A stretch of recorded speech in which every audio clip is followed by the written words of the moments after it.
A lot of couples aren't after the loss of a child. And I'm like, I mean, it is good and I'm thankful, but like, it's been hard. Like there's been times where we've hurt each other in big ways as we process our grief. But we try to, at the end of it, we try to have a foundation of respect and understanding that we're both human, we're both grieving in different ways. And we just need to be understanding with each other. And that's been a game changer. Hello, my friends. I'm so happy to be with you today. My name is Katie Taylor. I am a certified child life specialist and the host of the Child Life On Call podcast. On this podcast, we share stories from parents and families who have navigated their child's medical experiences, not just to tell what happened, but to help all of us understand what it means to care for a child through uncertainty and loss and healing, and that's exactly what we'll be talking about today. Today, I have the amazing opportunity to share my beautiful conversation with Teejay and Jon. They are parents to their daughter, Nadia. Their story begins when they learned during pregnancy that Nadia might have Trisomy 21 or Down syndrome, and later discovered that she also had a complete AVSD, a congenital heart condition. From the moment she was born, Nadia required intensive medical care and spent all 3 months of her life in the NICU. Teejay and Jon walk us through what those months were like, from the constant sounds of the monitors to the incredible nurses who cared for Nadia, and the small moments that helped them feel connected as a family inside the hospital. They also share how they found support after Nadia died and how they continue to honor her life today. Teejay, who has spent her career in early childhood education, wrote a children's book called Clemence, inspired by Nadia and by the family she met in the NICU. And this story helps children process the grief, death of a sibling, a perspective that's often overlooked in grief conversations. Together, Teejay and Jon talk about the process of creating the book, their marriage through grief, and the ways they've learned to support each other, even when that support looks different for each of them. In our conversation, we also talk about some of the meaningful gestures that have come from other NICU families, the lasting connections that were made with the care team at BC Children's Hospital, and how organizations like Canuck Children's Hospice have helped them in their healing journey. Let's go ahead and get started with Teejay and Jon's conversation, beginning with how their paths cross from opposite sides of the world and how their daughter Nadia continues to shape the work they do and the way they see life today. I have a special thank you just for you, our podcast listener. Right now, you can get free access to our most popular course and masterclass, how to prepare, support, and respond to your child during shots, blood draws, and vaccines. You can also get access to how to use comfort positioning in pediatrics. These courses usually sell together for over $250, but we're giving it away to you for free. All you have to do is leave a written review for this podcast, Child Life on Call, on Apple Podcasts or Spotify. Give us a quick screenshot of your submitted review to podcast@childlifeoncall.com. Once we get your email, we'll send you the course completely for free. There are no strings attached, just our way of saying thank you for supporting the show and helping more parents find our podcast. Send us a screenshot of your review to podcast@childlifeoncall.com. That's PODCAST @childlifeoncall.com. Can't wait to get you free access to this course. Well, Teejay, Jon, would you guys please just introduce yourselves, tell us about how you met, a little bit about you and your family, and I would just love to learn more about you. That's interesting in itself, actually. Oh, good. So we met through online dating actually back in, was it 2017 in the summer? And it was kind of neither one of us was really interested in trying it, but for various reasons, we were encouraged to put ourselves out there and give it a go. And the wild piece of it was the feedback I was given was to open my filters to anywhere in the world. So I was pretty against that. I didn't even want to date outside my city, but I figured, what the heck, why not? May as well. And then Teejay was living in Australia at the time in Sydney. And so we connected literally on the other sides of the world and fell in love pretty quick. Yeah, it was a couple of weeks with after I joined the platform. I'd met her within a couple of weeks and then basically ended my subscription, and the rest is history. That is an amazing story. That's true, like soulmate stuff, that you found each other at the end of the earth. That's crazy. Yeah. Never Was it the expected that. same for you, TJ? I never really expected to move to Canada. You're like, I live in Australia. I'm not coming to Canada. Yeah, exactly. I love my beaches. But yeah, they still have oceans here, thankfully. But yeah, I do like and appreciate the slow pace of life here and the sense of community here in Vancouver. So yeah, the one I really learned to love, and you know, it's just healthier, I think. Well, back in the day, Sydney was a very city, and so everything was go, go, go. So Yeah. Mhm. And workaholic. so I'm thinking 2017, were you guys able to live in the same city place before the pandemic, right? Yes, Yes, yes, yeah. Thankfully, yes. we had 1 year And being married before the pandemic thing got, well, I guess 2 years. Yeah. We got married in yeah, 2018. Well, I love that. I love that. Well, tell us a little bit kind of about your background. And now I'm talking to a children's book author. I don't know if that was always going to be in your path, but TJ, I know you have a really amazing history of working with kids and family and share with us a little yes. bit about that. Yeah, so I've been really in the field of early childhood. My academic and my practice spans about like more than 20 years. And so I even took my master's degree in Australia and I was practicing there. And with with our experience with Nadia and Nadia's condition and eventually losing her from a complete AVSD as a comorbidity to Down syndrome, I wanted to honor her and in a way. And so when John and I went to Quebec, actually, so that's kind of like in the book too. That's the setting in the book. We went to Quebec. John was basically planning everything because, I was just dazed. That was just like probably a month or so after her passing. And so I was just, I felt like I was living, but, I'm alive. I have life. But, deep inside, I was still like in shock, I would say. And then going through that city and having all those reminders of Nadia, and I felt I understood for the first time what grief could be, although I know that my grief is different from others. And I felt like I was aware that there were a lot of babies in the NICU that had siblings, and Nadia had a neighbor baby whom I think passed away because we just didn't know. Like the next day, the it was They just were gone. empty. Yeah. They were gone, and so yeah, so and I just know like, oh, this must be very difficult for children. And I was like, oh, I'd like to write it down. This could be like a good story. And thankfully I did take multimodality in early childhood in my master's at Macquarie University. And it talks about analyzing books, verbal to textual and picture to text.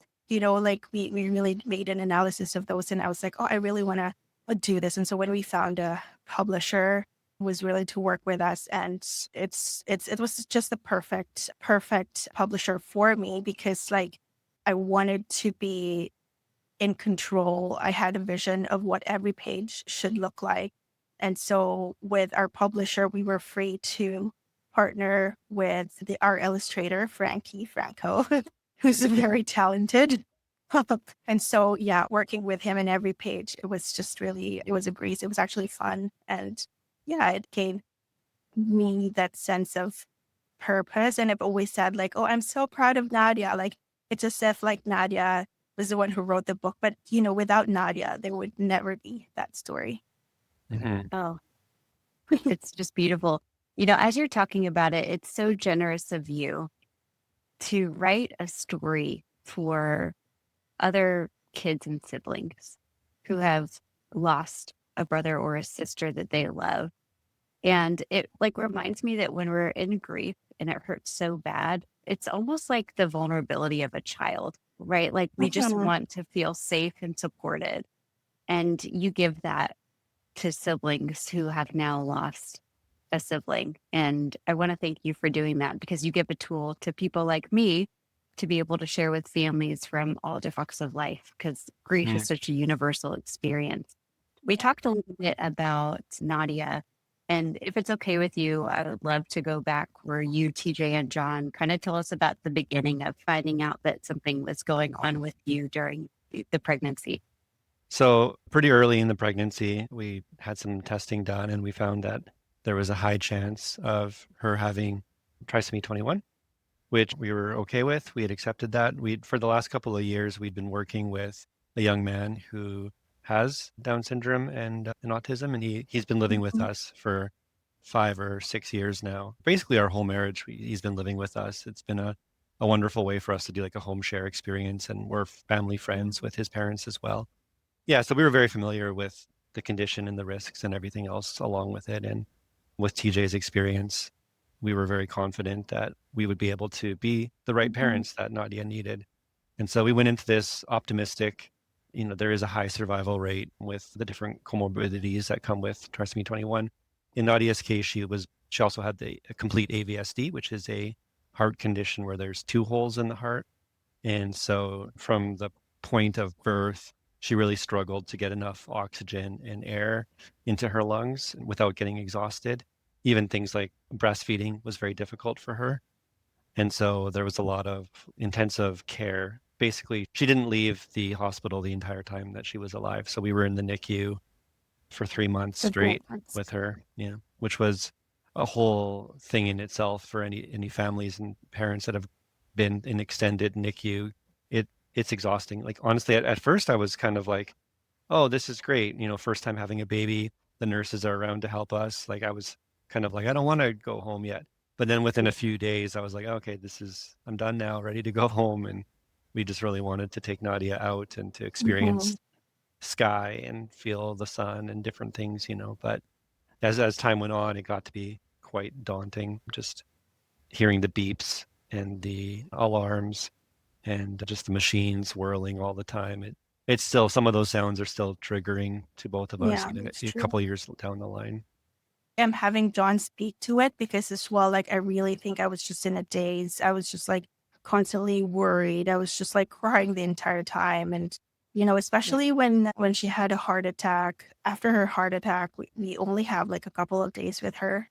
Honestly, when we were in that, because at BC Children's, the lower floor is like, the cases, the easier cases, and then we go up, and then we went up to the third floor. The higher you go, the Um, more intense the care is. Yeah. Yes. And so when we were on the third floor, it was like I didn't know if it was morning or if I just lost count of the days that we were there basically because we were just constantly in that area. We didn't want to leave Nadia. We did leave one time when she felt better after like she was showing signs of improvement after her surgery, went to bed and slept because there were a lot of decisions that really needed to be made. And I feel like it's just important that we are able to sleep as well because like when we were at the lower floors, it was quite conducive. Like there would be like, Just more comfortable. Yeah. yeah, yeah. So were you able to spend the night at the hospital with her? Was she in her own private room or Yeah. was there like another space for families? Yeah. She did have a private room, which was great. Mhm. But the more intense the care went, the more machines needed to be involved. Yeah. So TJ was referring to her heart failure, like 5 days before she passed away, was basically her heart stopped and they had to do resuscitation on her for about 3 minutes, which they were Mhm. worried there was going to be brain damage or organ failure, all sorts of Mhm. things. That's when they raced her to the next floor up. And then once we were there, she was on every machine imaginable. Like basically every organ that could be managed by a machine was managed. And being that we're in Canada, we did have that like part of the healthcare coverage, but they were saying it was like I don't want to misattribute numbers, but it would be very expensive per day for that care. So we were at least grateful that we had the system in place to manage her health, but the whole thing was very overwhelming and scary. And there weren't Yeah. really places to sleep in that area. There wasn't even like a couch or anything, I don't think. There was just They maybe a did couple give chairs, us, but they yeah, gave us they the did give us private room. spare room. Mhm. But and then it was just all couches. So I was sleeping on a couch. It Thankfully, was I'm, just I'm separate. way shorter. So we can fit in there.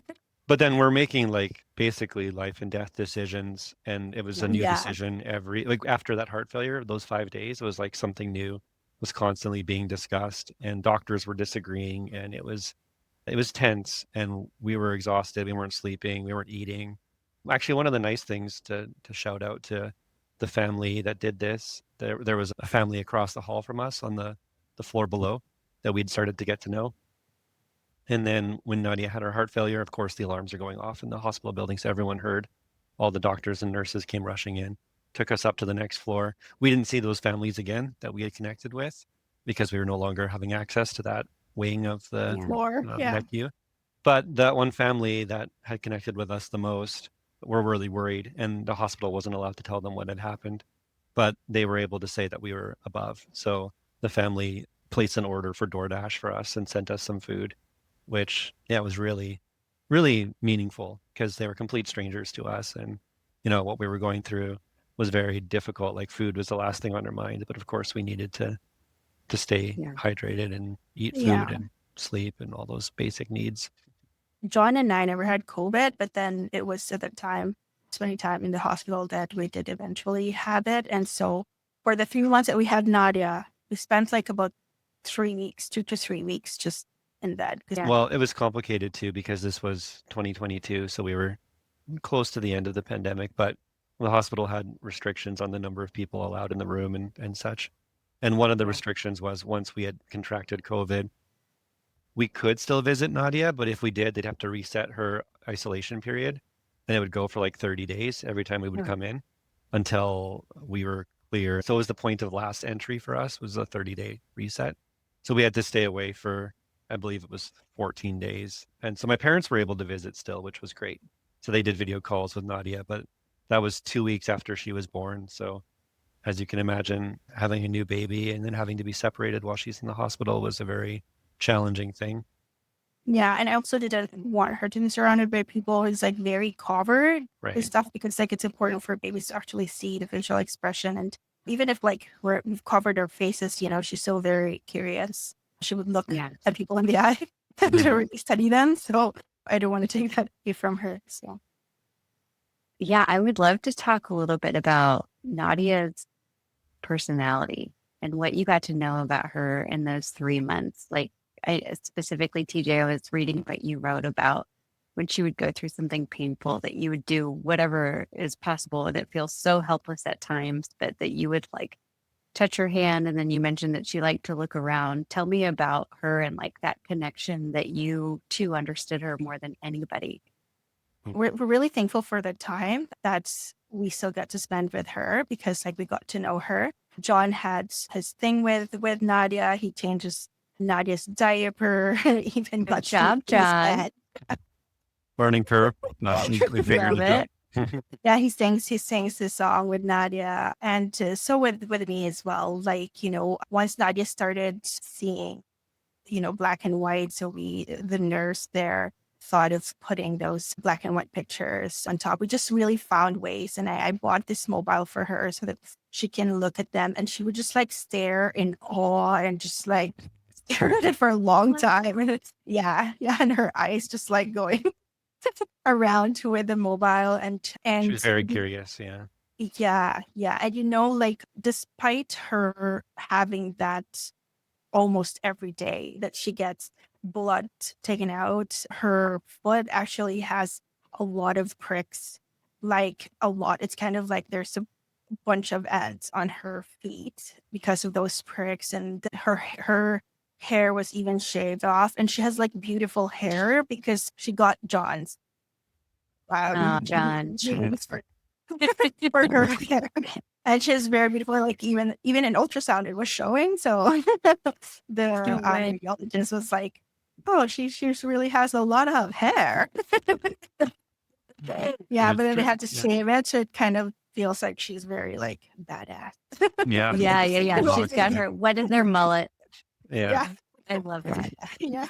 And then, but sad thing is that they would like have to find IV, like her vein here and her in her head, her hands, and everywhere. And but I saw like her personality as like someone who's really determined, because she eventually started to learn how to protest. She didn't like the prongs.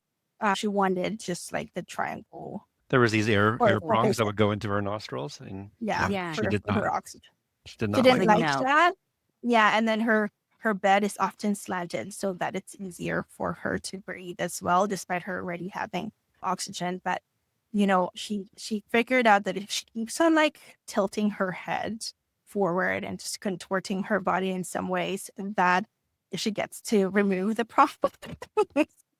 And so I'm like, I can't even get mad at her because I feel like, that's my personality. I would do the same. And so the nurses were like really, happy with her. They were laughing with her. And yeah, even like there was this one time that John and I have to go to see my obstetrician, and we asked the nurses outside, like, sorry, I really feel bad leaving Nadia and she's not asleep yet. Like she's so awake. So, and even it was like the one of the OT or the PT that actually phoned. He's like, I will do it. I will do it. And so she went in and just like, and they really love her. And so yeah, because she is just she doesn't cry. She just cries when she feels hungry or she feels pain. That's about it. Like she was quite easy. So yeah, she was very sweet, and she's still like very trusting despite, well, there's infantile amnesia. But whenever her doctors would come and nurses would come, like, until they probably prick her, she would just be like, okay. Being like everybody's bright spot of the day. Yeah. Yeah. So the nurses, John did say, because John was more aware of this because he was more like speaking with the nurses and stuff. So he was more proactive in that. And I was just more so breastfeeding. I was just like trying to pump. Yeah. And even pumping was so hard too. So Of course. yeah, John did say that the nurses do love Nadia. So I worked in a NICU actually during that time. I left in November of 2021. So I was there during the pandemic. And I had worked in other areas of the hospital before. And, we have a lot of boundaries in medicine for a lot of reasons that you can't treat your neighbor like as their provider. And we have these boundaries. And so when I went to the NICU and I would find these NICU nurses and they'd be like, this is my baby. This is my baby. And I was like, that is so wrong because that's not your baby. Like that's TJ's baby. But then the longer I worked there, and it was like, no, it's this magic in the NICU where the people who love on and care for your newborn baby truly love them like they were their own. And that's how it has to be in that setting. And so I'm glad that you felt that because I know the care team was like, I want Nadia today. Like, I want to have her and her little personality. And it's such a special place. And so when I was originally looking at the cover of your art and after reading it, I knew that it was mittens. But to me, it looked like some things that sometimes we do if at the end of life or just for building legacy and milestones or either handprints or footprints or a lock of hair or something like that. Did you guys ever do anything like that with Nadia? And what did you do and what do you have now and what is special to you? Yeah, that's a great question. There's a bunch of things. The hospital, they did some feet molds and some molds, handprints.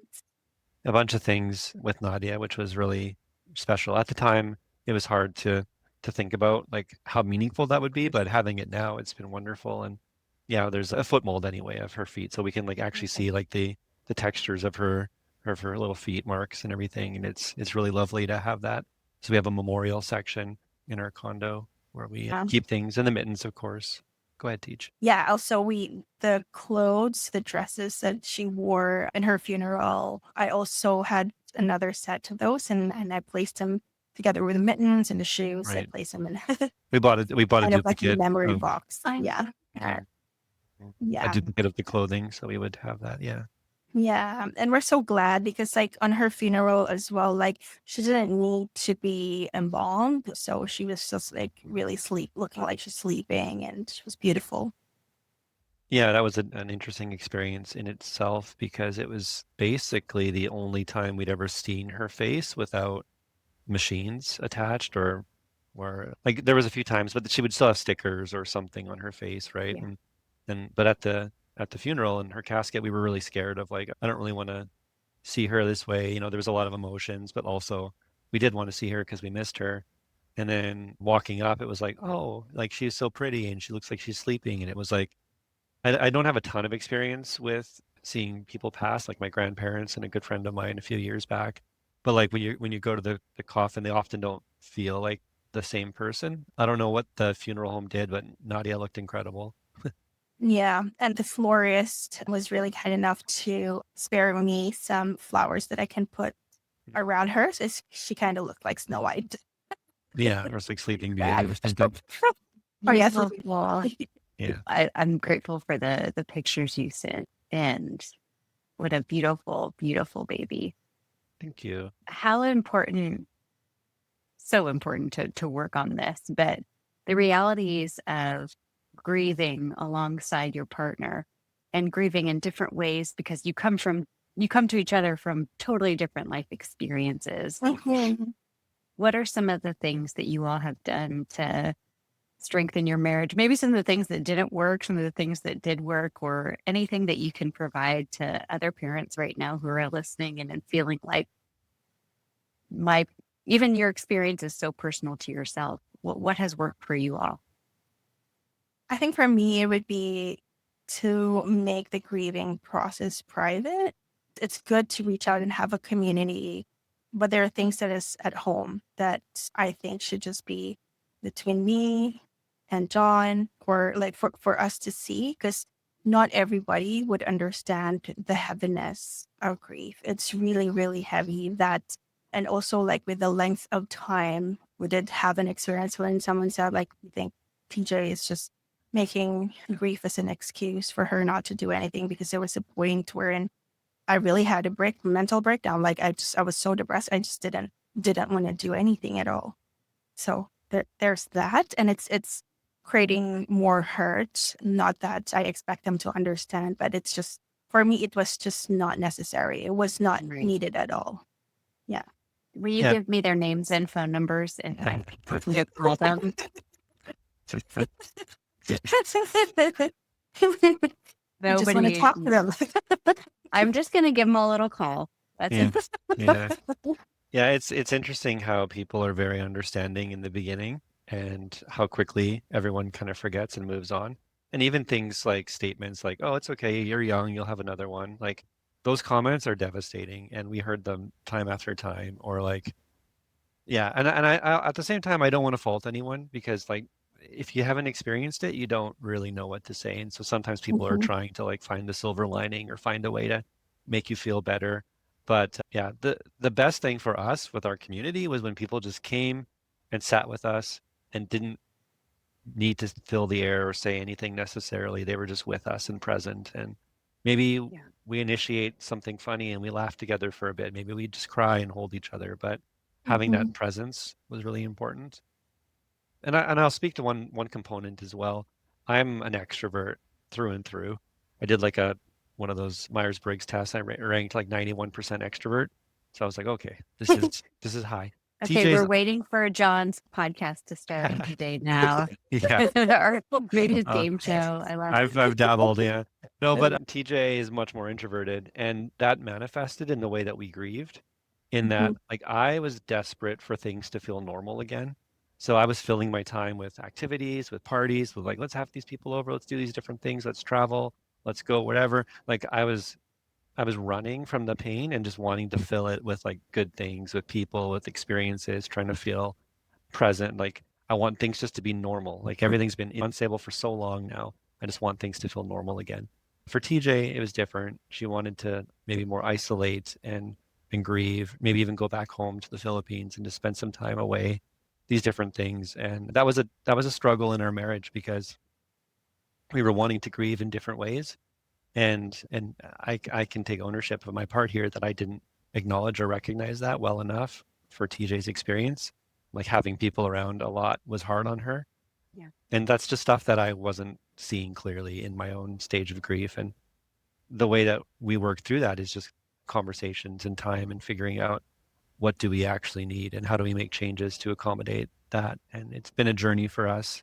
And people often will say things like, "Oh, it's so good you're still together." A lot of couples aren't after the loss of a child.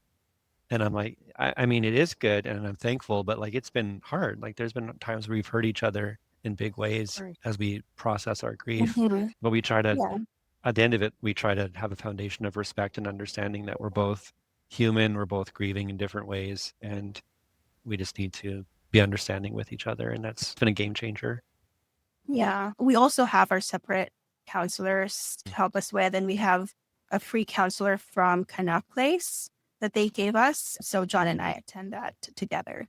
Yeah, so Canuck Place is a children's hospice that's connected to the BC Children's Hospital. And they provided a lot of resources and support to us. Even though Nadia wasn't part of the hospice program, she would have been if her passing wasn't so quick. But yeah, they were there for us that final night, and then they provided resources for the last 3 years and stayed in contact with us and invited us to the family events and things, and it's been really great. Yeah, because like if they gave us a choice that, if Nadia could make it without an oxygen, let's say for a day, then we would be spending it normally as a family, they will accommodate us. Like in a house setting. Yeah, in the Canuck Place itself. But unfortunately, like the doctors were saying, like they really didn't know how long Nadia would last without the oxygen. And so without being intubated. And so when we eventually extubated her, she only lasted for like 40 minutes or something. Yeah, so she couldn't make the journey to the house, unfortunately. Mm-hmm. I want to thank you both for being really vulnerable and brave to share some of those hard parts, especially that like the marriage had hard times. And I think on social media, even with people who are grieving, we can still have these beautifully 3-minute pictured things that we watch of something horrible happening, but them coming out on top. But that's just like such a glimpse of the story. And there's so much that happens behind the scenes. From like an outside perspective, like one of my favorite things is that TJ, you wrote this book, and that Jon, it's the background on your video. Yeah. Like that shows me that like I'm supportive. I want to be there, and like I'm so proud, and I'm Nadia's dad and I'm Nadia's mom, and because of Nadia and because of your willingness to share, so many other families are going to feel supported from this book and just from you guys coming on today. So I can't thank you enough. You've given us so much. Where can we buy Clemence and then follow on social media if you have anything like that? And then I know you mentioned the Connect Center, but any other resources that were really helpful to you? Yeah. Yeah. So you can find it on Indigo at any Indigo store, I believe. And if it's not there, you just make a request. Is that a Canada thing? No, oh my God. It's just Barnes and Noble. Sorry. Yeah. I completely forgot Indigo's not here. Because my last Canada family, she said, I eat prawns. And I said, what are prawns? Is that a Canada thing? She goes, shrimp. And then all my friends were like, Katie, no, prawns is an everywhere thing. So I didn't know if it was going to be another Indigo prawn situation. Yes. Okay. Indigo's chapter is Canada, but Barnes and Noble in the US. Yeah. Okay. And then, of course, Amazon. It's everywhere there. And the illustrations are truly so just beautiful and spot on. And having not met you, like I could see nods to you now that I'm talking with you, and just the beautiful way that you see tears in the eyes of the little boy, but tears in the eyes of the parents, and just everything top to bottom was, this is a story for any family that has tackled any grief and there's kids in their life. So thank you. Yeah. Yeah. And I also, for me, that's really like an art. Anything that we feel, we can always turn it into like something beautiful, something artful, something with purpose. And so for me, it's art as well. So yeah. Yeah. One thing to quickly note is children are often considered the neglected mourners in families. And so this book is from the perspective of an older sibling processing the loss of a baby sibling. But we do want to write a sequel book at another point, because we've heard a lot of commentary from people that another type of grief that children struggle with is when they're the child that comes after. So there's the older sibling, then there's the child that passed, and then there's the new baby who's learning about this older sibling that they never met, that isn't around anymore, that still looks like a baby or whatever stage that child had gotten to. And so that kind of a next generational stage of yeah, so we want to work on more of these kinds of stories to address these issues that children are facing. On my end as well, I think it was part of me processing the grief, what I am feeling. like it's just so hard to give words to it, that I think like when we're able to process it even simply with simple words, and how if a child can understand it, adults can understand it too. So that's why we're saying like, oh yeah, this book is for 4 to 8 year olds, but even adults can read it too and hopefully resonate with what grief feels like. It was so beautiful. As I was reading it, knowing your experience, I knew that it was you coming through parts of what you had seen and experienced. And I want to give a shout out to my very good friend, Jessica Carenti, who's a child life specialist, that she runs the company and the Instagram account called Kids Grief Support. And she's very candid and open about her loss, and that her children came after Maggie. And that although they had never met Maggie, Maggie still comes up all the time. And they have that spot in their home, just like you have for Nadia. And just the other day, she made this beautiful post that her daughter had had a really hard experience at the doctor. And later that day, she had said, "It's okay, Mama, Maggie was with me. I knew she was with me." And just so this bond that outlasts anything that any of us could ever imagine, but is so real.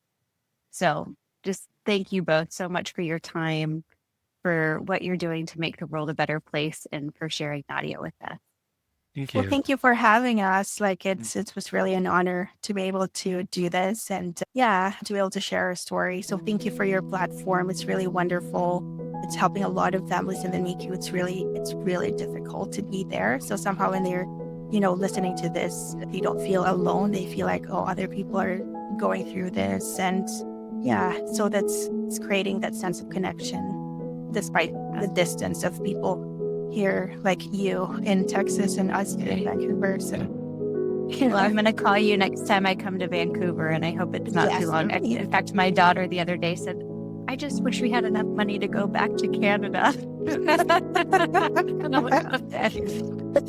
Yeah, please do. We're going to show you up our rooftop, and then you can see Vancouver from there.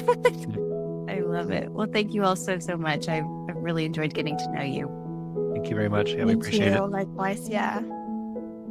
As a parent, you want to be there for your child, especially when it comes to their health. But healthcare can be overwhelming and confusing. The good news is child life specialists are experts who help families navigate these challenges. But often our support is only in hospitals. So imagine if you had access to these valuable tools and resources all the time. You would be able to understand medical procedures, explain them to your child, and help them feel less anxious, which also makes you probably feel less anxious. So when your child visits the doctor, has surgery, or has a medical procedure, having the right information and support can make all the difference. You, the parent, can be prepared to answer their questions, calm their fears, and advocate for their needs. Child Life Specialist tools are ready to be in your hands right now through our app Support Spot. All you have to do is go to the iOS or Android store, type in Support Spot. We are giving all of our listeners on this podcast access to the app for just $19.99 for an entire year. You are going to have, I'm not kidding, 7 years worth of resources and support and information that we have been building at Child Life On Call at your fingertips. With these tools in your pocket, you can transform the way your family experiences medical care. Parents, you deserve to be informed and feel confident in your child's healthcare journey. For those of you who are joining us today, I am not a doctor. I'm not a therapist. I am a child life specialist.